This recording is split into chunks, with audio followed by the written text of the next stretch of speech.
Meus queridos e amados irmãos, queremos cumprimentá-los com a paz do Senhor Jesus Cristo. Para nós é um prazer, mais uma vez, nós estamos aqui para falarmos do amor de Deus, para falarmos da santa e poderosa palavra do Senhor. Se você está chegando agora no nosso canal, peço que você seja um inscrito no nosso canal. Não se esqueça de conferir as nossas playlists. Nós temos alguns cursos direcionados a pregadores, também à escatologia. Então, seja muito bem-vindo ao canal Bíblia de Fato. Neste vídeo nós iremos falar um pouco sobre o valor da lei de Deus ou da lei de Moisés para a igreja do Senhor.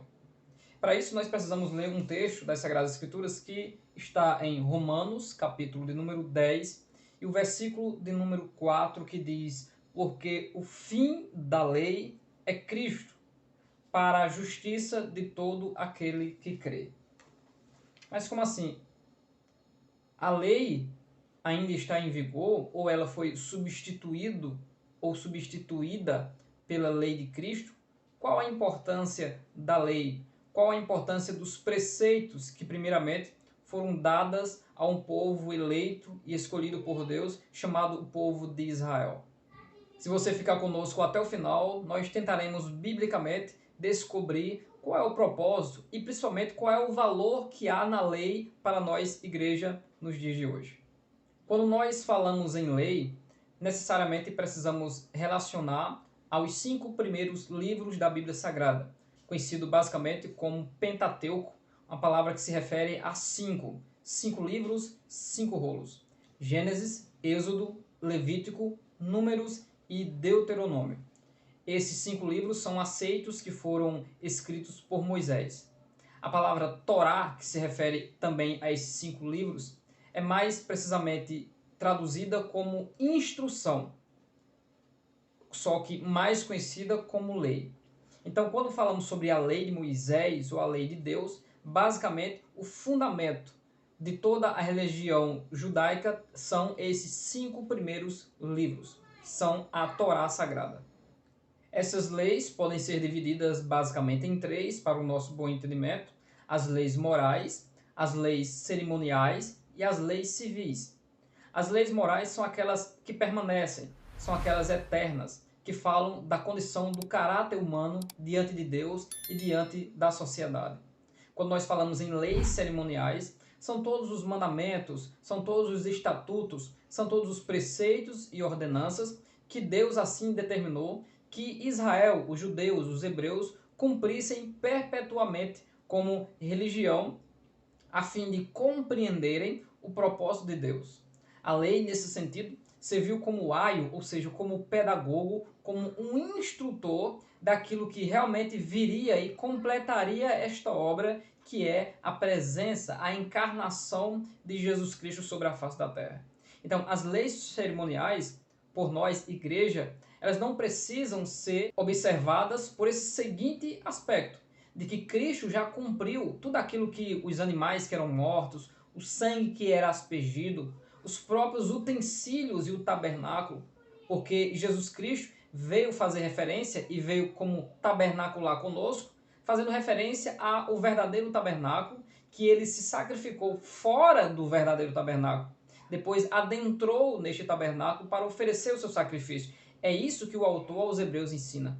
Para você compreender essa transição da antiga aliança para a nova aliança, da lei para aquilo que Jesus Cristo institucionalizou como o novo mandamento, nós precisamos estudar o livro de Hebreus, em especial do capítulo 8 ao capítulo 10. Nós iremos compreender todo esse aspecto das leis cerimoniais do passado, nos tempos de Moisés, e o sacrifício de Cristo unicamente para perdoar os nossos pecados.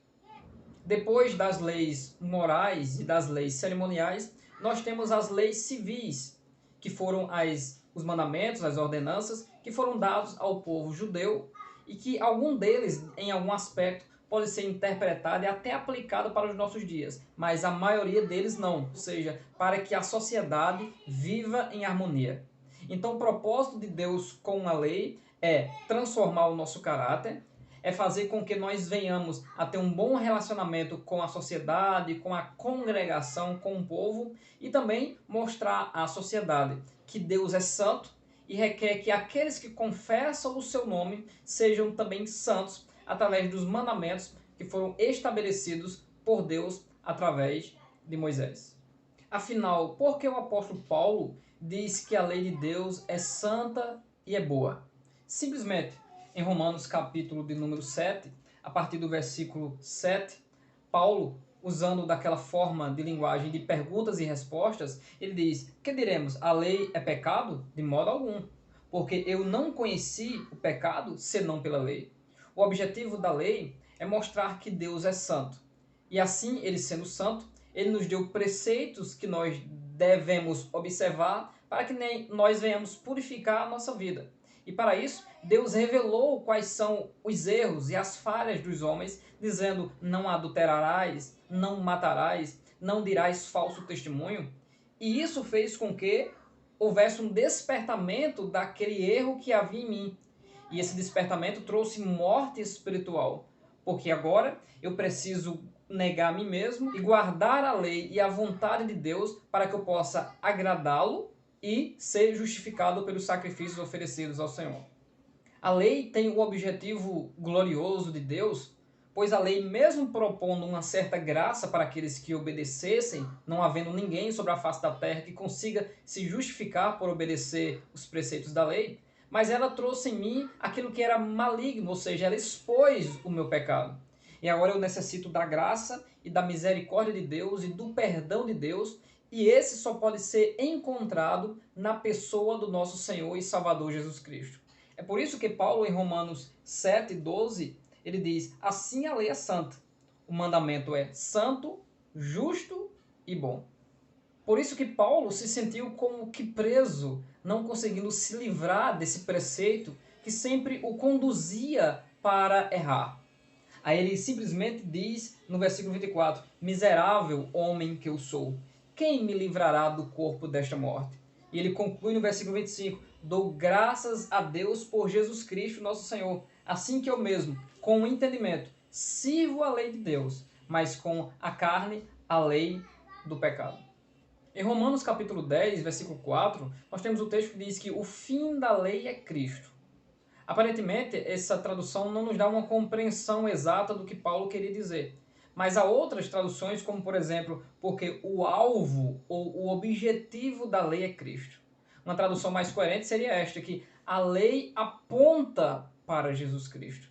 Então, qual o valor e a importância da lei para nós que vivemos em Cristo Jesus? Primeiro, a lei civil, moral e a lei cerimonial estão nos explicando que há um objetivo de Deus em congregar o seu povo. Que o seu povo se purifique para ele, que o seu povo tenha o caráter de Deus e que as leis cerimoniais apontam para algo que iria aperfeiçoar esta obra, que era terna, ou seja, que era falível.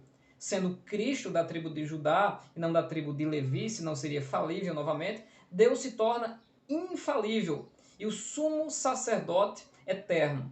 Esse Jesus Cristo, segundo as leis cerimoniais, ele é o próprio Cordeiro Pascal, assim como João Batista diz: eis o Cordeiro de Deus que tira, e aí onde entra a palavra expiação, que tem um sentido de raspar uma crosta de pecado.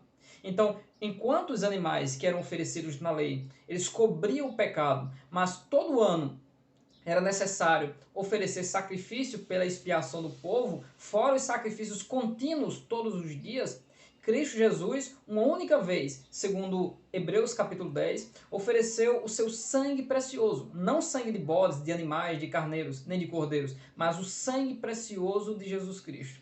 E esse sangue, porque Hebreus 9:22 diz que sem derramamento de sangue não há remissão. Hebreus capítulo 5 diz que o sumo sacerdote é necessário ser tirado de entre os homens. Daí onde entra a união hipostática, a encarnação da natureza divina e humana de Cristo. A necessidade dele ter um corpo para morrer na cruz do Calvário por mim e por você. O valor da lei é mostrar que Deus é santo e que ele agora cobra o pecado do homem por causa da morte.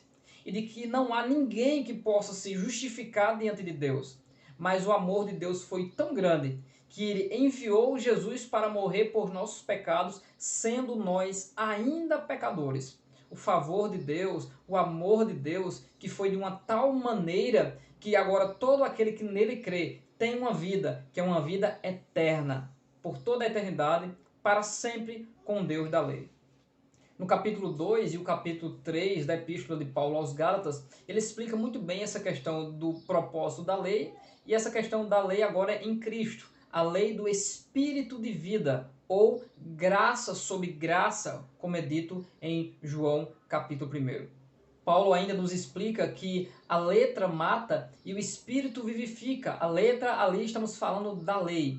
A lei apenas expõe o nosso erro, a nossa transgressão e nos mata, porque revela que nós estamos em falha diante de Deus. Porém, a lei do Espírito de vida que há em Cristo Jesus, a substituição do coração de pedra pelo coração de carne, nos dá a condição de agora nós sermos obedientes a Deus em Cristo Jesus. Nós sermos fiéis a Deus e perfeitos em Cristo, e Deus olhar para nós e perdoar os nossos pecados e as nossas iniquidades, e nos dando condições de não viver mais na prática do pecado.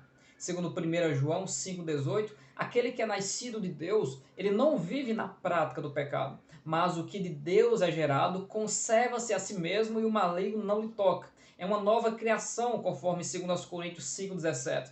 As coisas velhas já passaram, eis que tudo se fez novo. E o autor aos Hebreus diz que aquilo que está velho já está próximo de se acabar, quando ele fala sobre a transição da antiga aliança para a nova aliança, que foi estabelecida para todo o sempre. E qual a relação que há entre a lei e os evangelhos, entre a lei e Jesus Cristo? Simplesmente é essa, que agora, quando nós chegamos no Novo Testamento, em Mateus capítulo 1 em diante, nós vemos agora a mensagem de boa notícia. É a mensagem de João Batista, do capítulo 40 de Isaías, que consolai o meu povo, bradai-lhe que a sua servidão já é acabada, que Israel já recebeu em dobro da mão do Senhor por todos os seus pecados, vós do que clama no deserto, preparai o caminho ao Senhor. Endireitai no ermo vereda ao nosso Deus, porque todo vale será exaltado, todo monte será abatido. Maria, a que seria a mãe do nosso Senhor e Salvador Jesus Cristo, ela ouviu do anjo que esse será para a elevação e a queda de muitos em Israel, também para tirar a transgressão e para fazer com que o povo se volte para Deus.